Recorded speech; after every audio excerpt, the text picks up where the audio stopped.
Imagine standing in a thick Japanese forest centuries ago, surrounded by the quiet and strength of bamboo groves. In old Japan, staying alive meant using every resource well, and the forest was like a living storehouse. People learned to understand the land, seeing what they could use in every plant and rock. Bamboo stood out as the best material. It could be used for many things. There was a lot of it, and it was key for daily life. Its tall, straight stems became the main support of society, turned by skilled hands into tools, homes, and art. The story of bamboo is the story of Japanese survival. It shows how much they knew and how much they respected nature. Here, staying alive wasn't about being strong, but about being able to change and work with the land. The strongest buildings could bend, and the most useful tools were made from things that could grow back. This history of being clever and using things wisely still matters today. Bamboo was so important in ancient Japan because of how it grew. It's a grass, not a tree, and it grows incredibly fast. Some types grow a meter a day, making bamboo a resource that never runs out. Its hollow, jointed shape gives it the strength of steel and the ability to bend without breaking, which helps it survive earthquakes. Bamboo's toughness made it perfect for Japan's earthquake-prone land, where stiff materials would break. Its straight stalks could be split and woven, leading to new ideas and ways of making things. Different types grew well across the islands, each good for specific uses, from building to fancy crafts. The maruke was valued for building, while thin hachiku was great for kitchen tools. For the Japanese, bamboo wasn't just a plant, it was a group of materials, each with its own job. This variety and amount of bamboo made it the base of everyday life.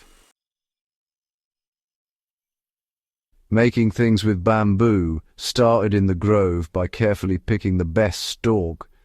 Craftsmen looked at how old it was, how straight it was, and how far apart the joints were, knowing that good quality started with the raw material.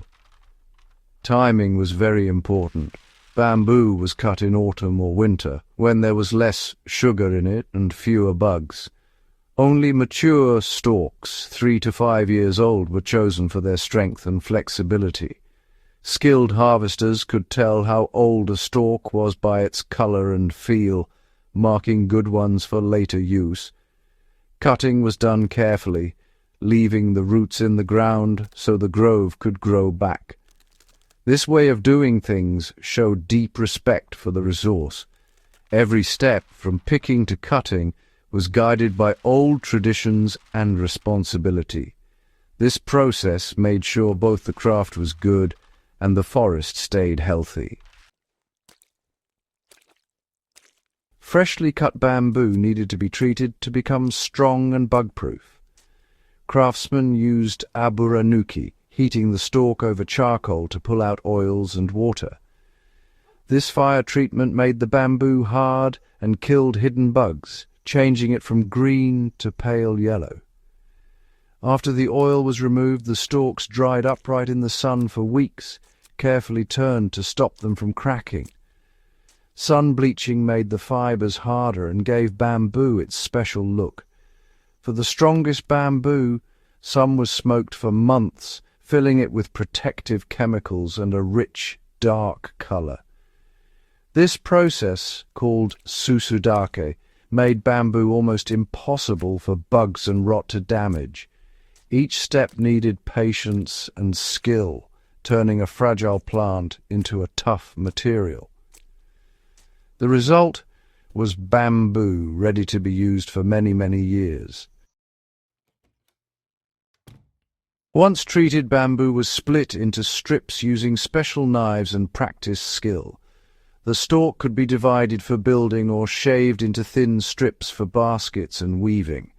Each strip was made to be strong and flexible, shaped for its final use. Weaving, or takeami, turn these strips into baskets, mats, and tools using detailed patterns. Patterns like Mutsume-ami and Ajiro-ami mixed beauty with strength. The way strips crossed each other spread out pressure, making light objects incredibly strong. Craftsmen knew how to make stiff corners or bendy sides, all through their weaving technique.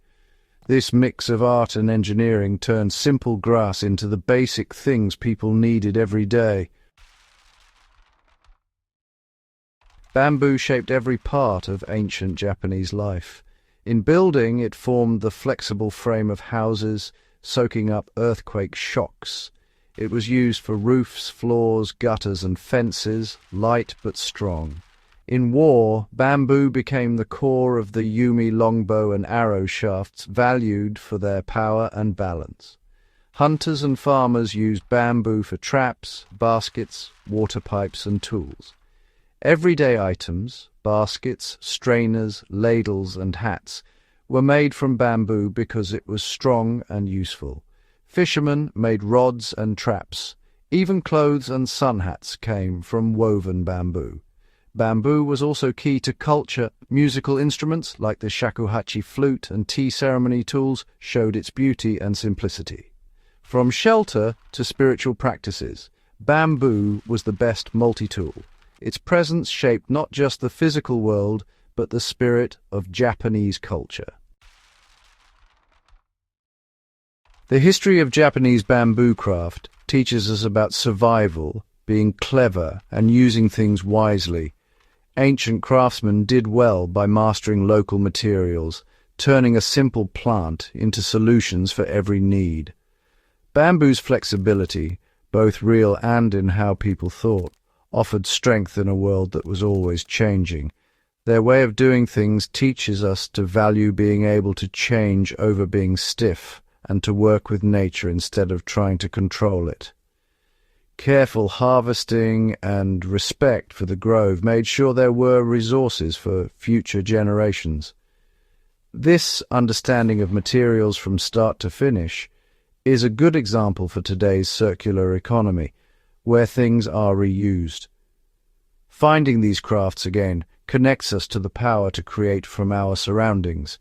In a time when things are often thrown away, the wisdom in a bamboo basket or tool is more valuable than ever. The secrets to being strong may still be whispering from the old forests, waiting for us to listen.